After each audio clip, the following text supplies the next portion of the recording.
கர்த்தர் உங்களை மேன்மைப்படுத்தியிருக்கிறார்.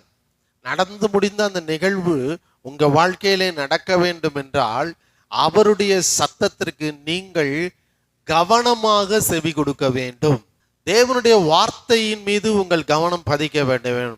தேவனுடைய வார்த்தையின் மீது உங்களுடைய கண்கள் பதிக்கப்பட வேண்டும். தேவனுடைய வார்த்தை உங்கள் இருதயத்திலே பதிக்கப்பட வேண்டும். கர்த்தருடைய வார்த்தை இயேசு கிறிஸ்துவினுடைய இரத்தம் சகல பாவங்களை நீக்கி சுத்திகரிக்கும் என்ற அந்த வார்த்தை உங்கள் இருதயத்திலே பதிக்கப்பட்டிருக்குமானால் உங்களுடைய சகல பாவங்களும் இல்லாத ஒரு பரிசுத்தவனாக தேவனுடைய நீதியை பெற்றுக்கொண்டவர்களாக இந்த பூமியிலே இருப்பீர்கள்.